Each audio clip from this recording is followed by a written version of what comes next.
Bismillahirrahmanirrahim. Assalamualaikum warahmatullahi wabarakatuh. Perkenalkan, nama saya Dewi Fitriani. Saya dari jurusan Pendidikan Bahasa Arab semester 3 kelas A. Di video kali ini saya akan menjelaskan tentang resiliensi akademik dan stres akademik yang merupakan tugas mandiri pada mata kuliah Psikologi Pembelajaran Bahasa Arab yang diampu oleh Dr. Septi Gumian dari MAG. Baik, langsung saja yang pertama yaitu resiliensi akademik.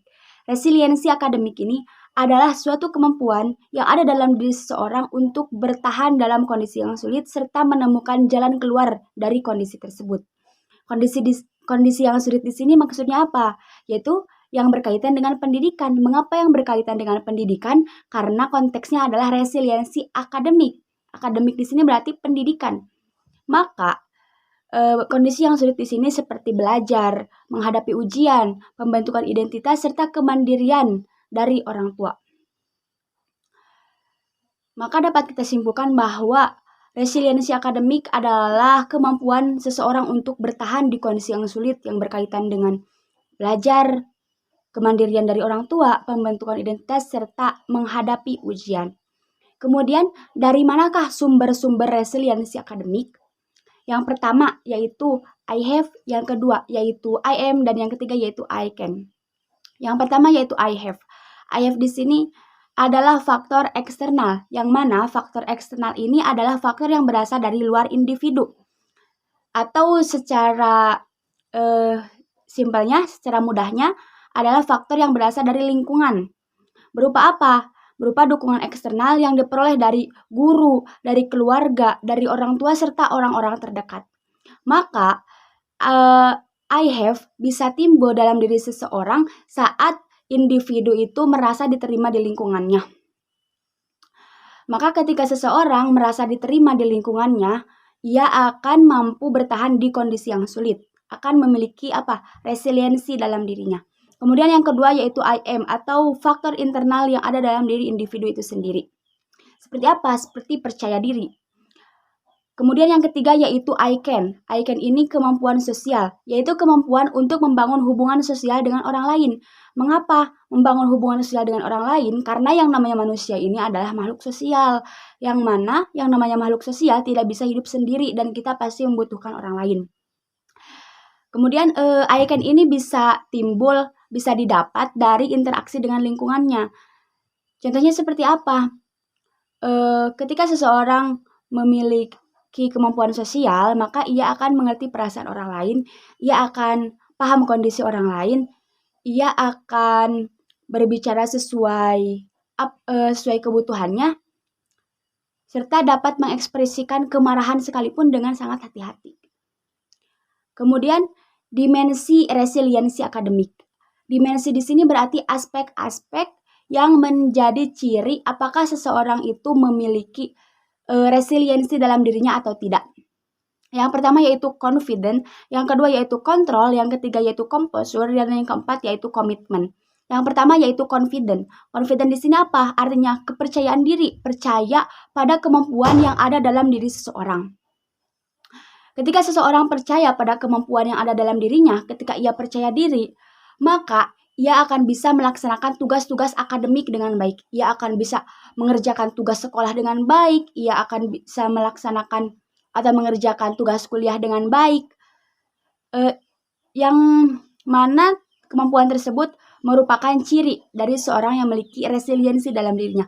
Kemudian yang kedua yaitu kontrol. Kontrol itu apa? Kontrol itu adalah kemampuan untuk mengolah dan mengendalikan berbagai tuntutan atau tantangan yang datang dalam aktivitas belajarnya. Maka ketika seseorang mampu mengendalikan tantangan, mampu beradaptasi dengan segala tantangan yang ada dalam aktivitas belajarnya, maka itu merupakan salah satu ciri dari orang yang memiliki resiliensi dalam dirinya. Yang ketiga yaitu composure. Composure di sini apa? Composure di sini yaitu cemas dan khawatir. Apa coba bedanya cemas dan khawatir? Teman-teman ada yang tahu nggak?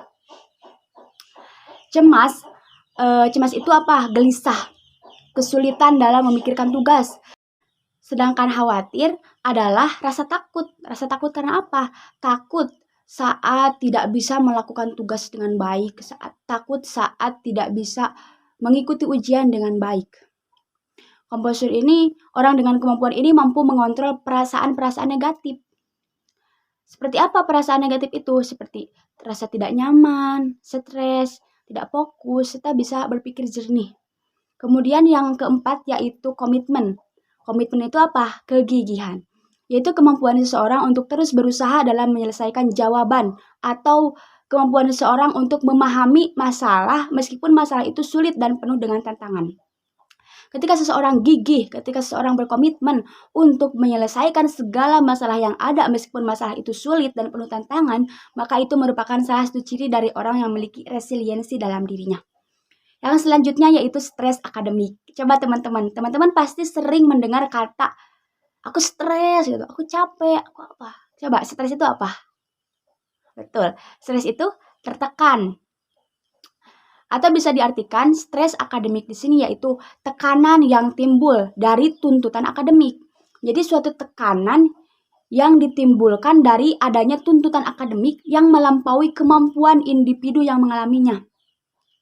Misalnya, karena tugas itu terlalu banyak, sedangkan diri seseorang itu tidak mampu menampung tugas yang begitu banyak, tidak mampu mengerjakan tugas yang sekian banyaknya, maka itu akan memicu stres. Itu perasaan tertekan karena berbagai macam tuntutan. Misalnya deadline-nya hari Senin, sedangkan minggu ini belum dikerjakan. Maka seseorang akan merasa tertekan karena akademik. Kemudian, apa saja penyebab dari stres akademik? Ada dua, teman-teman. Yang pertama yaitu faktor internal dan yang kedua yaitu faktor eksternal. Faktor internal yaitu faktor yang berasal dari dalam individu, sedangkan faktor eksternal faktor yang berasal dari luar individu. Yang pertama yaitu faktor internal. Faktor internal ini berkaitan dengan pola pikir seseorang, kepribadian seseorang, serta pemikiran terhadap diri sendiri. Yang pertama itu pola pikir seseorang. Ketika seseorang berpikir bahwa ia tidak mampu menyelesaikan segala tugas yang ada, maka ia cenderung lebih besar akan terkena stres akademik. Kemudian faktor eksternal. Yang pertama yaitu pelajaran yang lebih padat. Adanya pelajaran yang lebih padat di sekolah itu bisa memicu stres akademik pada siswa.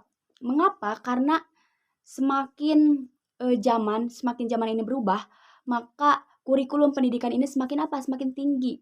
Sehingga jam pelajaran ini bisa bertambah, mata pelajarannya bertambah, waktu mengajar guru bertambah. Itu bisa membatasi siswa untuk belajar hal-hal yang baru sehingga bisa memicu seseorang untuk stres akademik. Yang kedua yaitu tekanan untuk berprestasi tinggi. Ketika seseorang siswa ini ditekan, kamu ini harus jadi juara 1, kamu harus menang lomba-lomba, kamu harus magang, kamu harus apa. Pokoknya ditekan untuk berprestasi tinggi, maka ia cenderung akan mengalami stres akademik. Tekanan untuk berprestasi tinggi ini bisa muncul dari orang tua, guru, bahkan diri sendiri. Ketika orang tua menyuruh anaknya harus juara 1 misalnya, maka secara tidak sadar ia itu sedang menekan anaknya sehingga anaknya itu stres akademik. Kemudian yang ketiga yaitu dorongan status sosial. Karena di masyarakat ini orang yang berpendidikan tinggi atau orang yang sukses dalam bidang akademik atau pendidikan cenderung sangat dihormati, sangat disegani, sangat dihargai dalam kehidupan bermasyarakat. Sedangkan sebaliknya, orang yang tidak sukses dalam bidang pendidikan, maka ia cenderung kurang dihargai oleh masyarakat. Sehingga kecenderungan atau dorongan status sosial ini memicu seseorang untuk sehingga mengalami stres. Kemudian yang terakhir adalah orang tua yang saling berlomba. Berlomba dalam apa? Berlomba-lomba anaknya ini untuk berprestasi. Misalnya ketika sepasang orang tua ini seorang bisnismen yang memiliki banyak sekali rekan kerja, banyak sekali partner kerja, maka di lingkungan kerja mereka itu pasti mengobrol, anak kamu juara berapa, anak kamu pernah ikut lomba apa, anak kamu di sekolahnya kayak gimana. Jika anaknya tersebut tidak lebih unggul dari anak rekan kerjanya, maka ia akan menekan, mempres anaknya untuk berprestasi agar bisa mengejar prestasi anak temannya. Sehingga secara tidak sadar mereka itu menekan anaknya sehingga anaknya merasa takut terhadap orang tuanya dan akhirnya mengalami yang namanya stres akademik. Teman-teman, mungkin itu saja yang dapat saya sampaikan pada video kali ini. Semoga banyak manfaatnya. Mohon maaf atas segala kesalahan dan kekurangan. Wassalamualaikum warahmatullahi wabarakatuh.